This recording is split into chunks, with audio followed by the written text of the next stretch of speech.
बढ़ा। मैं सुरेंद्र शर्मा। हम सूक्ष्म ज्योतिष के अध्ययन पर अग्रसरित हैं, जिसके अधीन हमने विवाह काल के समय युवक और युवती के गुणों का मिलान विषय को लिया हुआ है। इस पर हमने 1 से 5 क्रम संख्या तक अध्ययन कर लिया है। तदुपरांत हम क्रम संख्या 6 पर चलेंगे। इसमें जितनी क्रम संख्या होती है, उक्त इकाई के उतने ही अंक होते हैं। यहाँ पर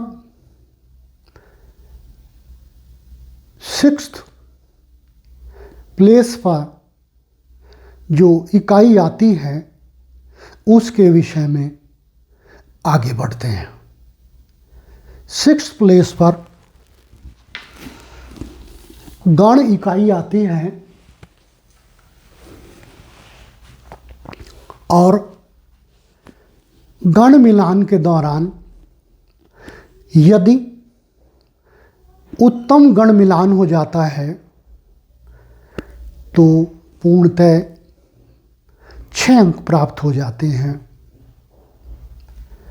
अन्यथा तालिका के अनुसार जितने अंक प्राप्त होंगे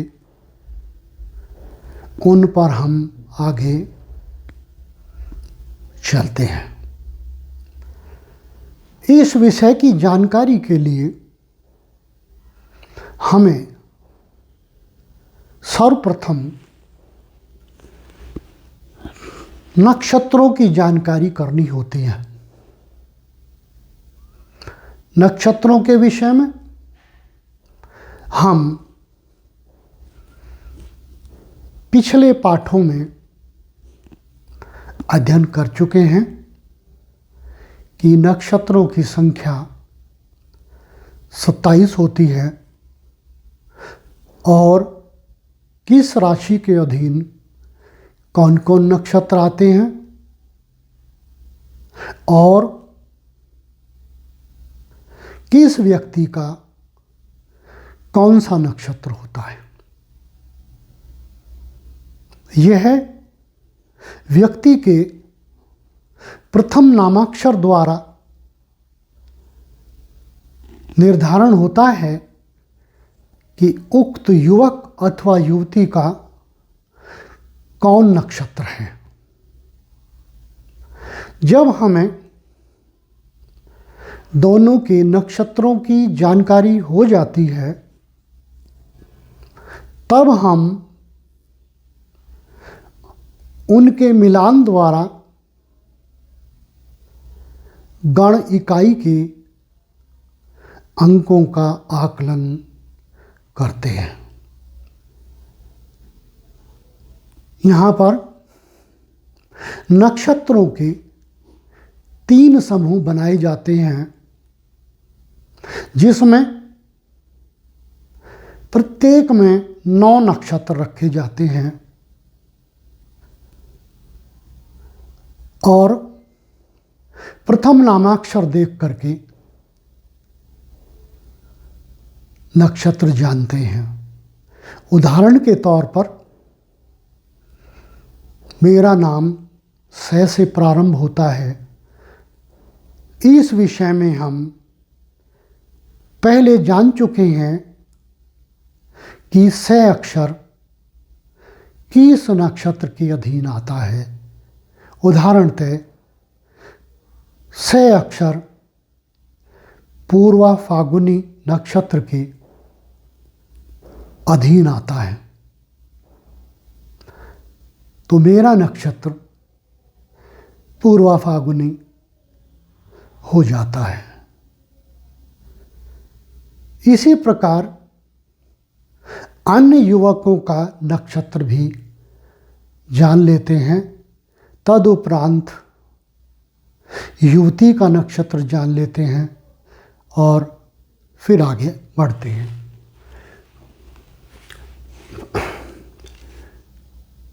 प्रथम समूह में ये 9 नक्षत्र रखे गए हैं। अश्विनी, मृगशिरा, रेवती, हस्त, पुष्य, पुनर्वसु, अनुराधा, श्रवण और स्वाति। यही इस समूह में क्यों रखे गए हैं, इसका वृत्तांत नक्षत्र चक्र से मिलता है, जिसके विषय में मैं पहले ही चर्चा कर चुका हूँ। नक्षत्र चक्र पर सिस्टमेटिकली एक सीरीज बनती है, एक के बाद कौन सा आएगा, उसके उपरांत कौन सा आएगा, उसके उपरांत कौन सा आएगा, इसका एक नियम है। परंतु अंकों की गणना के लिए मात्र इसी तालिका से काम चल जाता है। दूसरे समूह के अंदर पूर्वा फाल्गुनी, पूर्वाषाढ़ा, पूर्वा भाद्रपद, उत्तरा फाल्गुनी, उत्तराषाढ़ा, उत्तरा भाद्रपद, आर्द्रा, रोहिणी, भरणी नक्षत्र आते हैं। इनके स्वामियों का वर्णन भी मैं पहले कर चुका हूँ कि किस नक्षत्र का स्वामी कौन ग्रह है। तीसरे समूह के अंदर जो नक्षत्र आते हैं, कृत्तिका, मघा, श्लेषा, विशाखा, शतभिषा, चित्रा, ज्येष्ठा, धनिष्ठा और मूल। ये 9 नक्षत्र तीसरे समूह के अधीन आते हैं। जो पहला समूह है, उस समूह के अंदर आने वाले सभी नक्षत्रों को मनुष्य गण से इंगित किया जाता है। अर्थात जिन भी व्यक्तियों का पुरुष हो अथवा स्त्री हो, युवक हो अथवा युवती हो, उनमें से जिसका भी नक्षत्र इन 9 नक्षत्रों में से है, उन सबको मनुष्य गण कहते हैं। इसके उपरांत दूसरे समूह के नक्षत्रों को राक्षस गण के अधीन रखा गया है। सॉरी, कुछ त्रुटि हो गई, उसमें चलते हैं।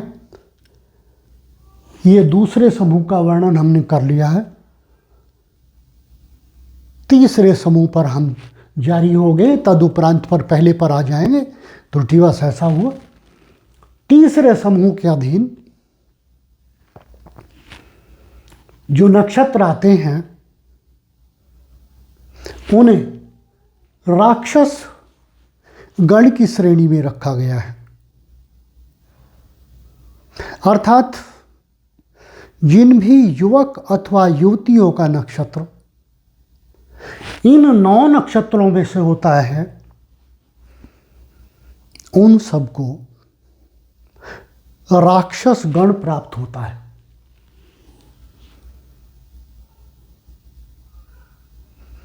तदुपरांत हम प्रथम समूह पर आते हैं, जो कि छूट गया था, और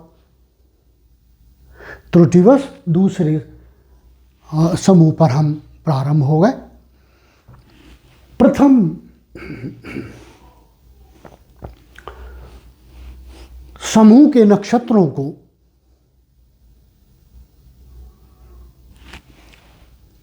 देवतागण कहा गया है। इसी प्रकार से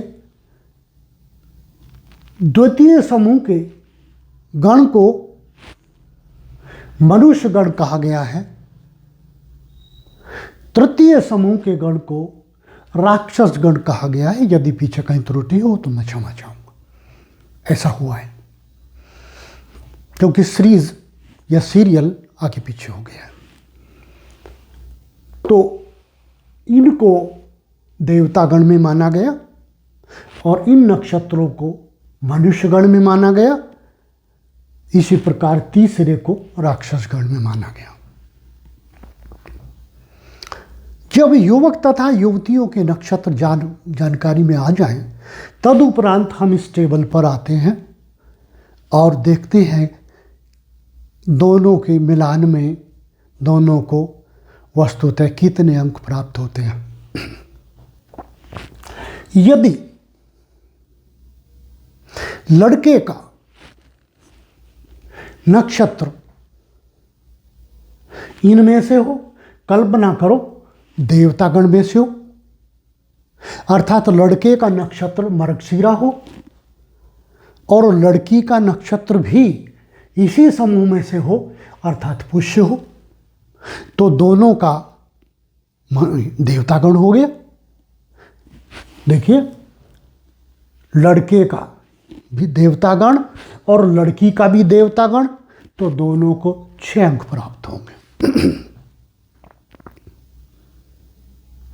यदि किसी एक का, दोनों में से किसी एक का अनुराधा नक्षत्र हो और दूसरे का धनिष्ठा नक्षत्र हो, माना ये धनिष्ठा नक्षत्र लड़के का है उदाहरण स्वरूप, और लड़की का नक्षत्र पुनः फिर इसमें से ले लो अनुराधा है, तो देखिए लड़के को राक्षस गण प्राप्त हुआ और लड़की को देवता गण प्राप्त हुआ। यहां पर आ जाइए, लड़के को राक्षस गण प्राप्त हुआ ये, और लड़की को देवता गण प्राप्त हुआ। इस प्रकार से दोनों का मिलान यहाँ हुआ तो दोनों को 1 अंक प्राप्त हुआ। ठीक इसी प्रकार से आगे चलेंगे। जैसे मनुष्य गण में से किसी एक का, अर्थात युवती का नक्षत्र भरणी है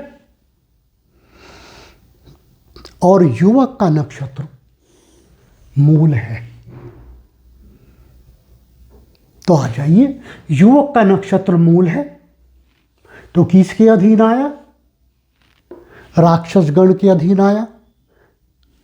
इधर आ जाइए, ये लड़के का राक्षस गण हुआ और युवती का नक्षत्र इनमें से कोई भी है, कल्पना करो हम पुनः भरणी ले लेते हैं, तो भरणी किस में आया? देवता में आया, तो लड़की का देवता में चलेंगे और लड़के का राक्षस में चलेंगे। इधर से राक्षस लड़के का और लड़की का देवता, दोनों का मिलाइए, यहाँ 1 अंक प्राप्त होता है। और यदि इसका मनुष्यगण हो, लड़के का, और लड़की का भी मनुष्यगण हो, ये 6, और इसका भी मनुष्यगण हो, तो दोनों को 6 अंक मिलेंगे। जैसे यदि लड़की का नक्षत्र पूर्वा फाल्गुनी और लड़के का भी नक्षत्र रोहिणी इसी के अधीन, तो देखिए पूर्वा फाल्गुनी किस में आता है, ये मनुष्य गण में आते हैं दोनों। तो लड़के का रोहिणी मनुष्य गण में हुआ, नीचे चलेंगे, और लड़की का भी क्योंकि नक्षत्र इन्हीं में से है, वो भी मनुष्य गण हुआ, तो दोनों का यहाँ मेल 6 अंक पर होता है, अर्थात दोनों को समान गण होने पर 6 अंक प्राप्त होंगे। आगे यदि लड़के का नक्षत्र कृतिका हो और लड़की का नक्षत्र अश्वनी हो, उदाहरण स्वरूप, तो लड़के का कौन सा गण मिलेगा, राक्षस गण, और लड़की का देवता गण। लड़के का राक्षस गण और लड़की का देवता गण 1 नंबर, 1 अंक मिलेगा। आगे यदि लड़के का राक्षस गण, कल्पना करो लड़के का, हम मघा नक्षत्र ले लेते हैं उदाहरण स्वरूप, यदि लड़के का मघा नक्षत्र हो और लड़की का आर्द्रा नक्षत्र हो, तो चलिए लड़के का राक्षस गण हुआ, तीसरे समूह में है, नीचे चलें, और लड़की का आर्द्रा नक्षत्र दूसरे प्लेस पर आता है, अर्थात मनुष्यगण। तो देखिए राक्षस गण और ये मनुष्यगण दोनों को 0 अंक प्राप्त होगा, क्योंकि इन नक्षत्रों के स्वामी काफी जटिल हैं। मघा का स्वामी केतु होता है और आर्द्रा का स्वामी राहु होता है। दोनों एक दूसरे के प्रतिकूल हैं।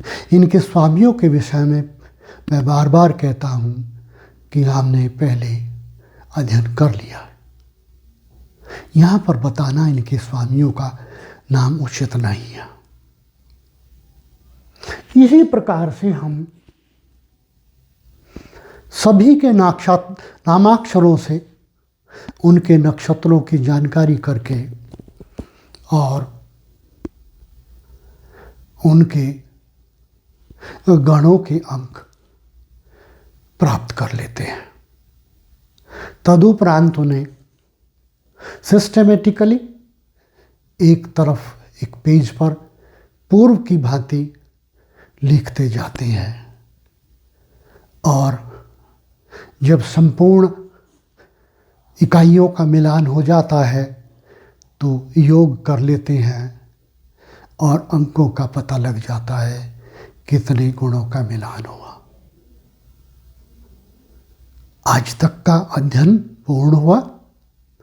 अब अगले पाठ में हम अगली इकाई अर्थात सीरीज में 6-7 नंबर इकाई आती है जिसका नाम भकूट है, तो हम आगे भकूट मिलान के अध्ययन पर चलेंगे। प्रणाम।